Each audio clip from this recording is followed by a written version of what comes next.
예, 안녕하세요. 저는 지금 OC 하스피스에서 사회복지사로 일하고 있는 에린 킴입니다. 지금부터 제가 말씀드릴 거는 여러분에 대한 일이에요. 그러니까 기억 이렇게 외우시거나 적으시지 않으셔도 되고요. 편한 자세로 힘드시면은 스트레칭도 하시고 기지개도 피시면서 이해하시면 되니까 그렇게 들어주셨으면 좋겠어요. 앞에서 여러분들이 치매에 대해서는 너무나 유익한 정보를 많이 이야기해 주셨습니다. 저는 간병인으로서 어떻게 해야 되는지 좀 쉽게 갈 수 있는지 그거에 대해서 이야기를 드릴게요. 우리가 치매에 대해서 이제 보편적으로 가지고 있는 오해가 있는데 그 첫 번째는 이제 치매는 노화 현상의 하나이니까 병원에 갈 필요 없다. 어차피 고칠 수도 없고 그런 생각이 있는데 앞에서 장 박사님이랑 심리학자분께서 얘기 드렸죠. 치매는 증상을 이야기하는 거고 치매 증상 중에는 다른 질환에 의해서 생기는 게 있기 때문에 그거는 그 질환을 치료하면 치매 증상은 없어집니다. 예를 들어 가장 흔한 예로 요도염. 이제 어르신분들은 요도염에 걸리면 치매 증상이 날 수 있는데 그거는 소변 검사 하나만 하고 항생제만 먹으면 요도염 낫고 그러면 치매 증상이 사라지는 경우가 굉장히 많거든요. 그리고 또 만약에 치매라면 되돌릴 수 없는 증상의 치매라면 아까 페리가 얘기해 주신 것처럼 증상을 완화시킬 수 있는 약을 먹을 수 있고 그리고 치매 환자랑 이제 대화를 통해서 앞으로의 이제 다가올 수 있는 일에 대해서 미래를 계획하는 일을 환자 본인이 직접 할 수 있게 해줄 수 있는 그런 기회를 주기 때문에 치매 증상이 나올 때 가서 진단을 받는 거, 최대한 빨리 적절한 진단을 받는 거가 굉장히 중요합니다.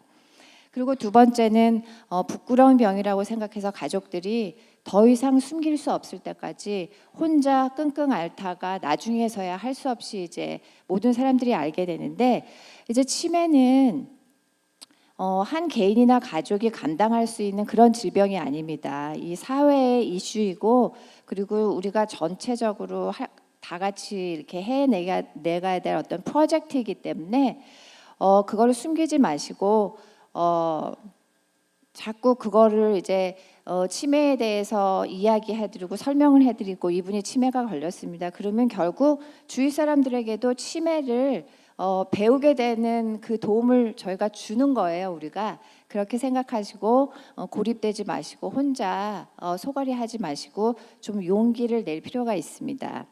그리고 치매에 걸리면 환자의 성격이 변한다. 이거는 참 가족들이 많이 힘들어하시는 부분이에요. 갑자기 내가 이렇게 치매가 걸려서 배우자가 치매에 걸려서 진짜 나도 몸이 연로하고 그래서 이제 막 힘든데도 하루 종일 간호를 해주는데 어느 날 뭐 의심을 하기 시작하고 뭐를 가져갔나 이렇게 의심하면 그거를 정말 너무너무 속상해하세요. 거기에서 이제 우리가 기억해야 되는 것 딱 한 가지는 치매 환자가 하는 모든 말이나 행동 그거는 감기 환자가 기침하는 것 같은 그런 증상이라고 생각을 해야 됩니다. 증상이라고 생각하시는데 항상 어떻게 나한테 이럴 수가 있어 저 사람이 이런 식으로 나와의 관계에서 생각하시면 안 되고요. 그 사람과의 관계는 좀 옆으로 놔두고 나는 간병인 저 사람은 내 도움을 필요로 하는 환자 그리고 행동이나 말은 증상 이렇게 생각하시면 좀 편하게 지나갈 수가 있어요. 그러면 치매에 대한 확실한 얘기를 하면 그 이해를 해야 될 텐데 아까 말씀하셨죠. 알츠하이머라는 치매의 70% 이상을 차지하는 대표적인 게 있고 그리고 이 치매가 한번 정상적인 그 코스를 다 밟아가면 이 질병이 3년에서 20년까지 걸릴 수 있다고 합니다. 그리고 치매에 이거는 알츠하이머 오렌지 카운티에서 나온 그 통계인데요. 그리고 치매 이제 진단을 받고 생존 기간이 평균 8년까지 갈 수 있고요. 그 다음에 65세 이상은 9명 중에 1명이 걸릴 확률이 있고요. 그 다음에 85세가 넘으면 3명 중에 1명이라고 합니다. 그러면 나도 언젠가는 치매에 걸리겠다라고 생각하고 가는 게 더 편할 것 같아요. 그럼 이제 주위 치매 환자분들도 이제 막 이렇게 수용할 수 있고 배려할 수 있고 그리고 내가 안 걸려도 내 가족, 내 친척, 내 친구 이렇게 보면 저랑 언젠가는 우리 자신과는 이게 상관이 있는 거기 때문에 이렇게 오셔서 이거에 대해서 배우시는 거, 이렇게 주말에 다른 계획도 많이 있을 텐데 이렇게 시간 내셔서 2시간 넘게 앉아서 이렇게 배우시는 거 너무 잘하신 거고요. 정말 존경합니다. 그리고 가족 간병인, 보통 이제 가족이 이제 집에서 간병을 하게 되는데 그 간병인들이 59% 이상이 굉장히 심한 정신적 그 스트레스를 겪는데요. 여기서 말하는 거는 그냥 우리가 말하는 스트레스가 아니라 정말 심각한 우울증이 될 수도 있고요. 그리고 또 간혹 가다 보면은 간병인이 먼저 병 걸려서 먼저 돌아가시는 경우도 있어요. 그래서 이거는 옆에서 개인적으로 그리고 사회적으로 꼭 도움이 필요한 그런 질병입니다. 그래서 제가 이제 치매 걸리신 분들 가족들 를 이렇게 대하다 보면 가장 힘들어 하시는 게 또 의사소통이에요. 왜냐하면 치매는 다른 질병과 달라서 환자가 그냥 침대에만 누워 있고 이렇게 육체적으로만 도와야 되는 게 아니고 그 환자랑 일상생활을 다 하고 계속 의사소통을 하고 상호작용을 해야 되는 거기 때문에 굉장히 힘듭니다. 일단 우리가 하는 대화를 살펴보면 우리가 지금은 이제 말로 그리고 우리 논리가 아직 있고 사고력이 아직 있으니까 대화를 보통 하는데 말이라고 생각하잖아요. 근데 그 말이나 논리는 7% 뿐이 안 된대요. 우리 대화 전체를 보면. 그럼 나머지는 어조, 뭐 목소리의 톱나지, 말투, 뭐 공손한 말투, 화날 때 한 말투 다 있잖아요. 그리고 몸짓으로 하는 언어, 뭐 표정이나 눈길이나 이렇게 뭐 제스처나 그게 55%를 차지한대요. 자, 그렇다면 이제 어느 순간에 치매 환자분들이 이제 더 이상 정상적인 대화를 할 수 없는 시점에 이릅니다. 그러면 그때 이제 내 대화를 내가 하는 말이나 논리가 아니라 그 초점에서 이제 감정을 소통하는 걸로 그거를 바꾸는 겁니다. 초점을 바꾸는 거예요. 그렇게 생각하면 마음이 편해지고 이해하기가 쉬운데 치매 환자들이랑 소통하는 게 왜 어렵냐면 자꾸 이상 행동이 나오죠. 그리고 말에도 논리도 안 맞고 계속 똑같은 말 하고 화내는 것 같기도 하고 그게 왜냐면 그 사람이 치매 환자가 하는 말이나 모든 행동에는 이유가 있습니다. 근데 그 이유를 제대로 표현을 못 하는 거예요. 그러니까 내가 뭘 표현을 하려고 그러는데 안 되면 화도 날 수 있겠죠. 그러니까 그 이면에 있는 저 사람이 느끼는 감정과 나에게 전하고자 하는 어떤 필요가 뭔가를 살펴봐야 되는데 가장 쉬운 예로는 우리 어린아이들이랑 대화할 때를 생각해보면 알아요. 1살, 2살 말 못하는 어린아이들이랑 대화할 때 저희가 보면 일단 먼저 웃죠.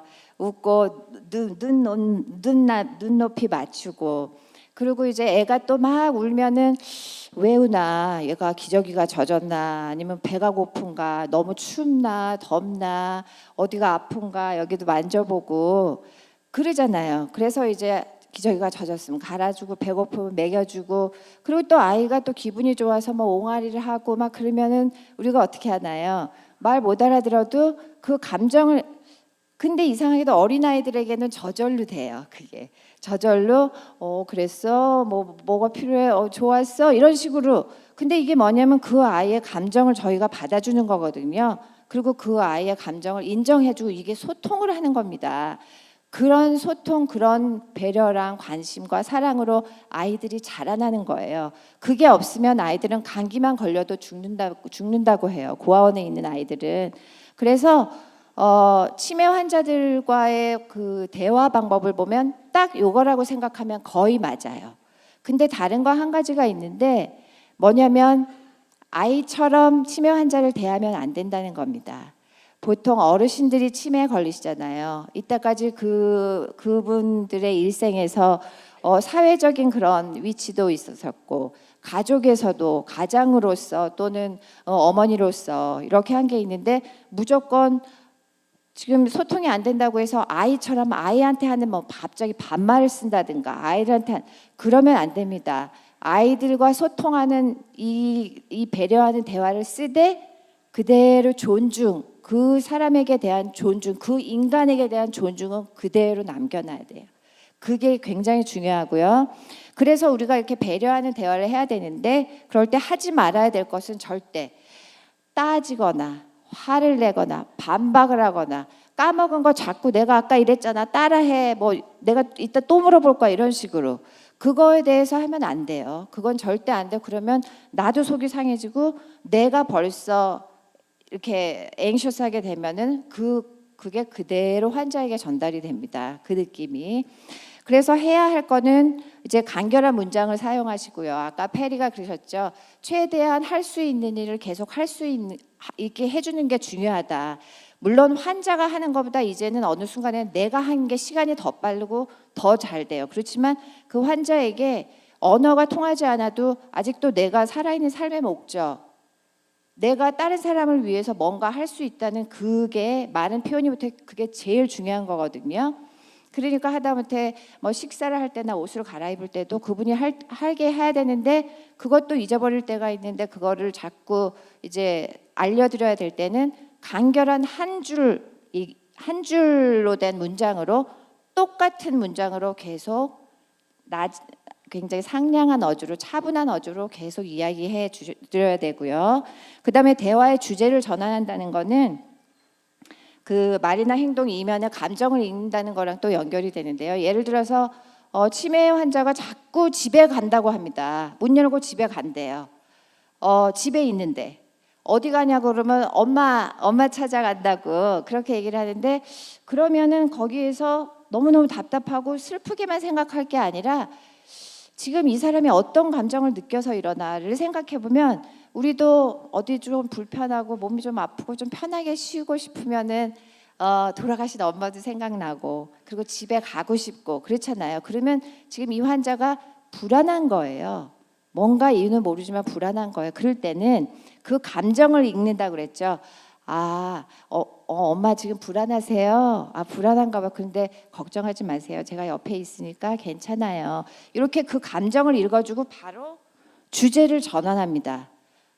주제를 어떻게 전하냐면 그분이 좋아하는 뭐 음식이나 무슨 뭐 할 수 있는 일이라 해서 엄마 이렇게 불안하죠. 내가 있으니까 걱정하지 마세요. 그러고 나서는 아차 우리 나가서 산책 한번 하고 올까요? 아니면 아이스크림 먹을까요? 이런 식으로 주제를 이렇게 전환시키는 거.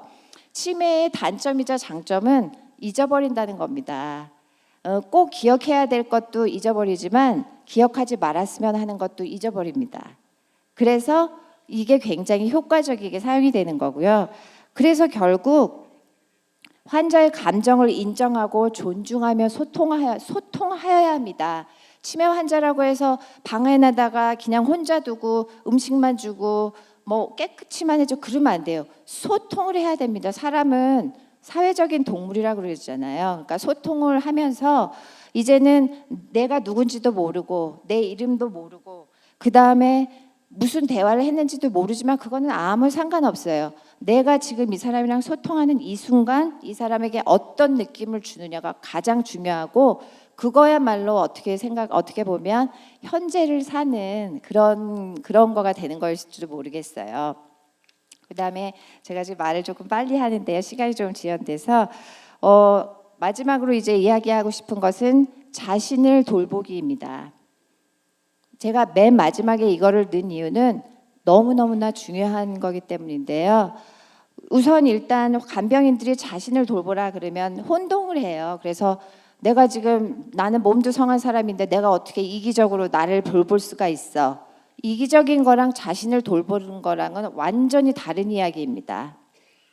자신을 진정으로 돌볼 줄 아는 사람은 나에게 나 자신을 돌보는 게 이렇게 필요하구나라고 그거를 느끼면 다른 사람에게도 그게 필요한 걸 알거든요. 그래서 그 다른 사람에게도 자신을 돌볼 수 있는 기회를 갖게 배려할 수 있는 마음이 진심에서 우러나올 수 있습니다. 그래서 이게 중요하고요. 일단 먼저 자신을 챙길 것은 가장 쉬운 예는 우리 비행기 타면은 항상 맨 처음에 응급시에 그 산소 마스크 떨어지면 옆에 자식이 아니라 할아버지가 있어도 먼저 자기 거 먼저 쓰라고 그러잖아요. 이게 미국에서는 셀프 케어라고 그러면서 진짜 어디 가나 요즘은 셀프 케어 그러는데 자신을 지키는 거에 가장 좋은 쉬운 예입니다. 내가 마스크를 못 써서 내 자식이 더 중요해서 내 자식을 도와주려고 하는데 내가 안 쓰고 있어서 숨 마셔서 내가 크라이시스에 빠지면은 내 자식 못 구합니다. 그러면 둘 다 못 구하는 거죠. 그래서 육체적으로는 당연히 잠도 잘 주무셔야 되고 나가서 산보도 좀 하시고 그다음에 영양가 있는 거 잘 섭취하셔야 하고요. 휴식도 가지셔야 되고요. 유머 감각을 유지하는 거는 어떤 예가 있냐면 예를 들어서 이상 행동 중에 환자분들이 우스꽝스러운 행동을 할 때가 있죠. 혼자 있으면 그냥 웃을 수 있는 일인데 두 가지 마음을 가져요. 저렇게 우스꽝스러운 행동을 하면은 주위 사람이 어떻게 생각할까? 무시나 하지 않을까?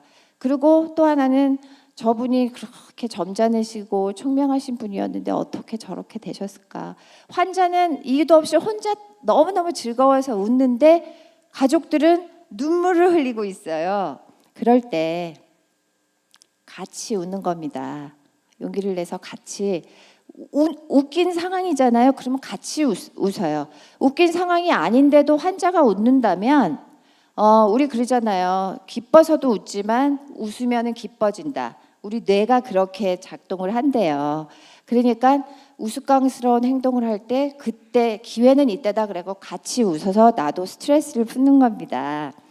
그 다음에 이제 스트레스의 징후를 알아볼 거는 이제 특히 이제 주의해야 될 게 우울증이죠. 그러니까 내가 너무 이것저것 하는 거에 그런 의욕이 안 나고 잠도 못 자고 밥맛도 없고 그러면은 꼭 의사를 만나보시고 상담도 하시고 그러셔야 되는 거고요.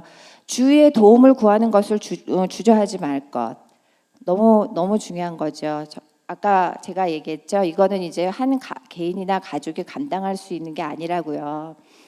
구체적으로 요청합니다. 내가 이렇게 하고 있는데 어느 요일날 1시간 어디에 갔다 오고 싶은데 그때 도움이 필요하고 어느 날 누가 한 끼라도 갖다 해줬으면 좋겠고 어느 날 누가 와서 장이라도 봐줄 구체적으로 도움을 요청하는 거예요. 그 전에 내가 필요한 도움을 한 종이에다가 쭉 적는 것도 굉장히 도움이 돼요. 그리고 내가 도움을 주고자 하는 사람들도 보통 언제든지 도와드릴게요. 전화하세요. 전화 오나요? 전화 안 옵니다. 내가 도움을 이렇게 어퍼할 때도 구체적으로 제가 무슨 요일날 1시간 동안 2시간 동안 이렇게 도와줄 수 있어요. 알려주세요. 그러면 그 사람이 그 도움을 수용하기가 훨씬 쉽습니다. 그래서 이렇게 도움을 가족 간에도 마찬가지예요. 이 도움이라는 거 자기 임무라고 생각하는 것보다 도움이라고 했을 때 가족 간에도 가족 관계를 해칠 수 있는 경우가 있거든요. 형제가 넷, 부모가 치매가 달렸으면 넷으로 똑바로 나눠서 너 이거 하고 이거 조금이라도 못하는 사람이 이제 나쁜 사람 되는 거예요. 그러면 형제지간 의가 상하면은 지금 이거는 장기전이에요. 이 치매는 1년, 2년 안에 끝나지 않을 수도 있는 병이기 때문에 정말 마라톤하는 그런 자세로 해야 합니다. 모든 사람들이 한 팀이 돼서. 그러면 각자 생활하는 환경이나 그리고 삶의 그 형편이 다르잖아요. 그럼 자기가 할 수 있는 일, 이 필요한 리스트에서 하나하나 뽑아서 이건 내가 하고 이건 내가 하고 안 되는 거는 또 도움을 청하고 이런 식으로 이제 주위에 도움을 주저하지 말고요. 관계 자료를 알아보고 자원을 활용하는 거 이런 세미나 너무 중요합니다. 지금 저희가 특히 제가 얘기하고 있는 건 다 아시는 일일 거예요. 단지 이게 실천이 안 된다는 거죠. 그래서 내가 알고 있는 거랑 실천이랑은 너무 멀고 주위에서 이렇게 이야기를 할 때 아차 그렇지 이게 굉장히 중요하니까 세미나 많이 다니셔서 이렇게 많이 배우시고요. 그 다음에 간병인 지원 모임 같은 처지에 있는 사람들끼리 모여서 서로 소통하면서 나만 이렇게 힘들고 외롭게 있는 게 아니구나라는 걸 알면 또 힘이 납니다. 그리고 알츠하이머 오렌지 카운티 엄청나게 많은 리소스가 있어요. 단지 문제는 한국말이 안 돼서 안 되는 건데 정치력 신장이라는 거는 우리가 뭐 정치적으로 위대한 일을 해서 생기는 게 아닙니다. 우리가 필요한 요구를 자꾸 여기 전화해서 한국말 오퍼레이터가 안 나와도 나 한국말 필요하다. 그리고 끊고 또 전화해서 나 한국말 필요. 그러면 이 사람들이 우리의 요구 필요를 알면 언젠가는 한국 통역사 거기서 갖게 될 거예요. 그런 어떤 요구를 하는 것도 정치력의 신장을 할 수 있는 한 길입니다. 그러니까 조금 이걸 일이라 생각하지 마시고 나에게 어떤 형태로든지 연관이 되는 일이라 생각하고 꼭 그거를 적극적으로 구하고 활용하시길 바라겠고요.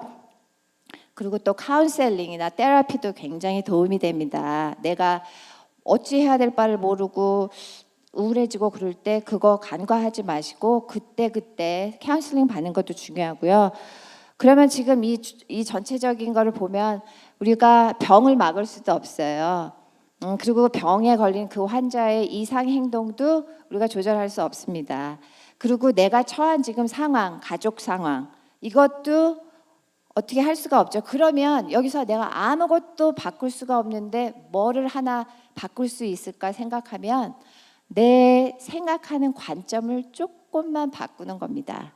내 관점을 조금만 바꿔서 이때까지 지금 제가 드린 말씀 그런 거를 실천하는데 어려움이 있거나 주저가 된다면 지금부터 생각하는 관점을 조금 바꾸면 조금 쉬워지실 거예요. 그리고 이런 걸 하는데 하루아침에 모든 거를 다 습득해서 완벽해지려고 생각하지 마시고요. 장기전이라는 거를 꼭 기억하시고 내가 뭔가를 내가 노력도 아닌 것 같아요. 이해를 하고 연습을 하려고 하는데 뭐 하나 내가 딱 연습했는데 뭐가 잘 됐어요.